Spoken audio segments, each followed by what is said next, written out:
ഹൃദയം നിറഞ്ഞ പുതുവർഷാശംസകൾ.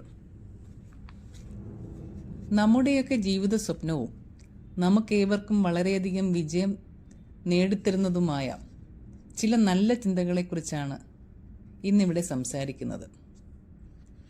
എന്തെന്നല്ലേ, perfect relationships അഥവാ നല്ല ബന്ധങ്ങൾ എങ്ങനെ സന്തോഷകരമായി എക്കാലവും നമുക്ക് നിലനിർത്താം, നമുക്ക് നോക്കാമല്ലേ. റിലേഷൻഷിപ്സ് എന്ന് ഉദ്ദേശിക്കുന്നത് മാതാപിതാക്കളും മക്കളും തമ്മിൽ, ദമ്പതികൾ തമ്മിൽ, സഹോദരങ്ങൾ തമ്മിൽ, കൂട്ടുകാർ തമ്മിൽ, സഹപ്രവർത്തകർ തമ്മിൽ എന്നിങ്ങനെ ഏതുമാകാം. അവയെല്ലാം സന്തോഷകരമായി എക്കാലവും നിലനിൽക്കാൻ നമ്മൾ എല്ലാവരും ആഗ്രഹിക്കാറുണ്ട്, അല്ലേ? എങ്ങനെയാണത് സാധിക്കുക? അതിനായി നമുക്ക് എന്തൊക്കെ ചെയ്യാൻ കഴിയും നോക്കാം. ഒരു നല്ല റിലേഷൻഷിപ്പ് എന്നുള്ളത് കൊണ്ട് ഉദ്ദേശിക്കുന്നത് ഒരിക്കലും പരസ്പരം ദേഷ്യപ്പെടുകയോ സങ്കടപ്പെടുത്തുകയോ മുഷിപ്പിക്കുകയോ ചെയ്യാത്ത ഒന്നിനെ അല്ല, മറിച്ച് എത്ര വേഗം നമ്മൾ പ്രശ്നങ്ങൾ പരിഹരിച്ച് പഴയതുപോലെ സൗഹൃദത്തിൽ എത്തിച്ചേരുക എന്നുള്ളതാണ്. പലപ്പോഴും വാക്ക് തർക്കങ്ങളോ മുറിപ്പെടുത്തുന്ന പ്രയോഗങ്ങളോ കുത്തുവാക്കുകളോ അപ്രതീക്ഷിതമായ പെരുമാറ്റങ്ങളോ മൂലം നമ്മളുടെ മനസ്സ് മറ്റുള്ളവരിൽ നിന്ന് ഉണ്ടാവുന്ന ഇത്തരം പെരുമാറ്റങ്ങളാൽ വേദനിക്കുകയും തരം താഴ്ത്തപ്പെട്ട പോലെ നമുക്ക് അനുഭവങ്ങൾ ഉണ്ടാകാറുമുണ്ട്, അല്ലേ? അപ്പോഴൊക്കെ മനസ്സ് മുറിപ്പെട്ട് ദേഷ്യത്തിലോ സങ്കടത്തിലോ അകപ്പെട്ട് മണിക്കൂറുകളോളോ മാസങ്ങളോളോ വർഷങ്ങളോ ചിലപ്പോൾ ജീവിതാവസാനം വരെയോ ആ അവസ്ഥയിൽ തുടരാൻ നമ്മൾ തീരുമാനിക്കാറുണ്ട്. എന്തുകൊണ്ടെന്നാൽ നമ്മൾ കരുതുന്നത് നമ്മുടെ ഈ വിഷമം അഥവാ മുറിവിന് കാരണം മറ്റു വ്യക്തികളോ ആണെന്നുള്ള നമ്മുടെ വിശ്വാസമാണ്. അതിനാൽ അവർ അവരുടെ തെറ്റ് തിരുത്തണമെന്ന് നമ്മൾ കരുതുന്നു. ചിലപ്പോഴൊക്കെ ഈ വിഷമാവസ്ഥ ഒരിക്കലും മാറ്റാനും പറ്റില്ലെന്ന് വരെ നമ്മൾ ചിന്തിച്ചു പോകാറുണ്ട്, അല്ലേ?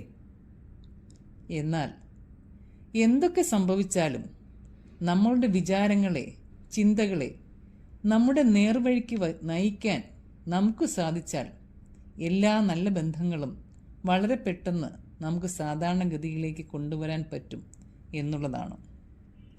എങ്ങനെയെന്നല്ലേ, വിഷമഘട്ടങ്ങൾ നമുക്ക് നേരിടേണ്ടി വരുന്ന അവസരങ്ങളിൽ നമ്മൾ നമ്മളോട് തന്നെ താഴെ പറയുന്ന ചില ചോദ്യങ്ങൾ ചോദിക്കുകയും അതിനുള്ള ശരിയായ ഉത്തരങ്ങൾ നമ്മൾ തന്നെ നമ്മുടെ മനസ്സിനെ ഇങ്ങനെ പറഞ്ഞു പഠിപ്പിക്കുകയും വേണം.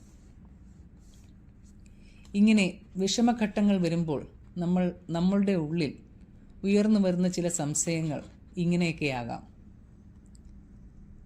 നമ്മൾ എന്തിനാണ് ഈ റിലേഷൻഷിപ്പ് തുടരാൻ അനുവദിക്കുന്നത്? അവർ മൂലമല്ലേ തെറ്റുകൾ അഥവാ വിഷമഘട്ടം വന്നത്? ഇതിനുള്ള ശരിയായ ഉത്തരം നമ്മൾ നമ്മളോട് ഇങ്ങനെ പറയണം: നമ്മുടെ റിലേഷൻഷിപ്സാണ് എൻ്റെ അഹംഭാവത്തിനേക്കാൾ ഞാൻ പ്രാധാന്യം നൽകുന്നത് എന്നുള്ളതാണ്. ഇനി ചിലപ്പോൾ ഇങ്ങനെ സംശയം തോന്നാം: ഇത്ര പെട്ടെന്ന് എന്തിന് ഞാൻ അയഞ്ഞു കൊടുക്കണം? അവർ അവരുടെ തെറ്റുകളൊന്നും മനസ്സിലാക്കട്ടെ. അപ്പോൾ നമ്മൾ നമ്മളോട് ഇങ്ങനെ പറയണം: കടന്നു പോകുന്ന ഓരോ നിമിഷവും എനിക്കും അവർക്കും വേദനയുണ്ടാക്കുകയും അങ്ങനെ ഈ ബന്ധത്തിൽ വിള്ളലുകൾ ഉണ്ടാക്കുകയും ചെയ്യുന്നില്ലേ? അത് എനിക്ക് തടയാൻ പറ്റും. ഇനി ചിലപ്പോൾ ഇങ്ങനെ ആയിരിക്കാം സംശയം: നമ്മൾ താഴ്ന്നു കൊടുത്താൽ മനോബലമില്ലാത്തവരായി അവർ നമ്മളെ കണക്കാക്കുമോ?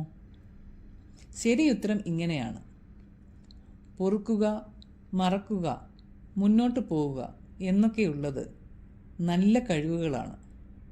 എനിക്കും എൻ്റെ ബന്ധുക്കൾക്കും ഈ കഴിവുകൾ പകരാൻ എനിക്ക് സാധിക്കണം. വീണ്ടും ചില സംശയങ്ങൾ വരാം. ഇങ്ങനെയൊക്കെ: ഇങ്ങനെ തെറ്റുകൾ ഞാൻ പൊറുത്താൽ അവർ നമ്മോട് അത് ആവർത്തിക്കുമോ? ഉത്തരം ഇങ്ങനെ: ഇല്ല. അവർ സമയമെടുക്കും. പക്ഷേ ഞാൻ സാധാരണ നിലയിലേക്ക് വേഗം എത്തിച്ചേരുന്നതിനാൽ അവരും അങ്ങനെയായി വരാൻ ഞാൻ വഴിയൊരുക്കുകയാണ്. ഇനി ചിലത് ഇങ്ങനെയാവാം. എളുപ്പത്തിൽ ഞാൻ സാധാരണ സൗഹൃദത്തിൽ തിരിച്ചെത്തിയാൽ മറ്റുള്ളവർ എനിക്ക് വില തരുമോ? ഉത്തരം: എൻ്റെ സ്നേഹവും കരുതലും അവർ വിലമതിക്കുന്നില്ലെങ്കിലും ഞാൻ എല്ലായ്പ്പോഴും അവരെ സ്നേഹിക്കുന്നു എന്നതിൻ്റെ തെളിവാണ് എൻ്റെ ഈ നിലപാട്.